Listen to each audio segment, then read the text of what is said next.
First question here is, what is the first thing you aim to achieve in office? Well, I'm really excited to get to work on our tax situation. So as I've been knocking on doors, I hear two things every single time, and that's fear and frustration from the property owners. And so property tax is something that we need to tackle and have at the top of the list. I'm excited because Sedgwick County is in a good financial position now. We see that through their AAA credit rating. So as we're strong is the time to be preventative and look at new ways, and I believe that's in a tax reform to relieve our citizens of this property tax burden.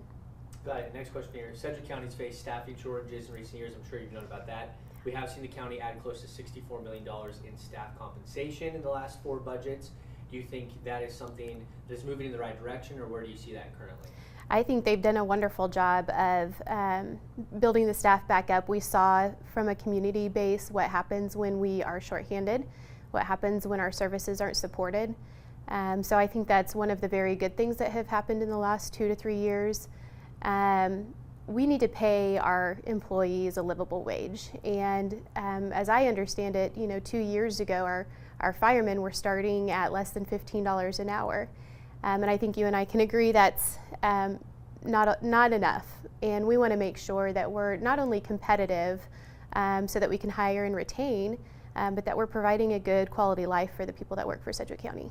Kind of bouncing off that, because of the actions like that, raising the wages, the county's had to cut some programs like culture and arts. We see now with action taken on the approval of the 2025 budget coming up. Do you think the county should make moves to restore funds in that category, or do you think what they're doing currently is the right move? I think that, we cannot cut our way to prosperity. So it's not going to be an answer to just keep cut. We need to support our community arts. We also need to make sure that we are taking care of our core functions first and foremost. And so I think that what they're trying to do is just balance that right now. I think that there's 2 proposals that have been made, and that is a shift from property tax and sales tax, separating those, and that's part of the reform conversation that's being had right now. And though I don't know that I fully commit to either one of those proposals, I'm really excited that we're talking about it, because that's what's going to broaden that basis. And my hope and my goal is that we can support those community programs better if we do it that way. We talk about the zoo and Exploration Place are 2 to just name specifically. Those are huge assets for Sedgwick County. So what we can't do is set them up for failure. We have to make sure that their leaders are on board, that Sedgwick County is going to be impacted in a way that is substantial. I think if you look at just cutting those programs or just cutting them off right now, you're talking about like 1.5 mils or maybe 2, not enough to make any difference in our property taxes. It's going to have to be in a form of reform, and I think that they're trying to get there. I know that that's a sensitive topic for community arts. It is important to the board, I believe, and I think that they're doing what they can to make sure that they're well cared for, but they're also keeping their constituents at top of mind. Next question here, do you think the county budget is healthy currently, and if not, what moves will you make to assure that it is healthy? Yeah, I do think it's healthy. I think that they've done a great job running a pretty lean budget. As costs have risen for all of us, that doesn't change for government, and so I think that they're dealing with that as best as they can.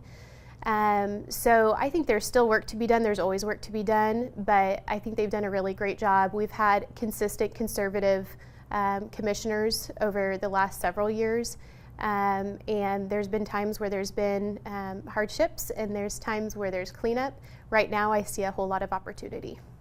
Last couple questions here. Are there ways to get more affordable housing in the county? This is a discussion that's kind of happened a lot. Property taxes as well. What's your stance on that? Yep, affordable housing, I believe we lump that into two conversations into one sometimes. It's affordable housing and then housing that is affordable.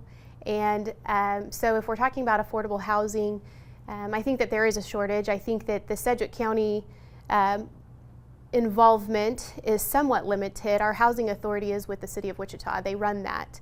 But we do need to be coming together. I think we've seen a lot of collaboration between the government bodies, and that is helpful. That's how a community grows, is by linking arms and tackling some of these bigger issues together. What I don't want to do is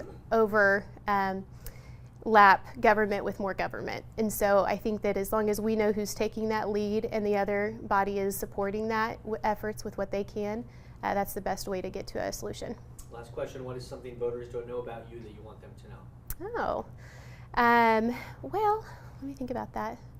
Yeah, I was going to say Some cut this people part might out. know this, but just Yeah. you want them to know. Something that I've really leaned into over the last couple of years, especially as a new candidate, is I've always known my history or my ancestors and their involvement in elected seats, but I've dug into it a little bit more here recently.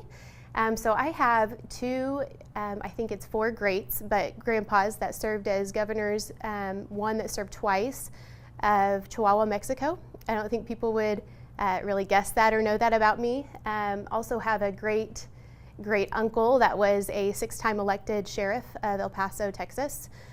So we have a lot of elected leaders just in our family, and I think that just goes to show I didn't necessarily know all of it until I dug into it, but just that how that makeup of who I am is in public service. It's in caring for the community. It's in caring for others, and it's fun to dig into that and learn just how much of an impact my dad's side of the family has had in that region and in that area, and just how important public service has been throughout our family. So, Stephanie, thank you. Appreciate it. Thank you.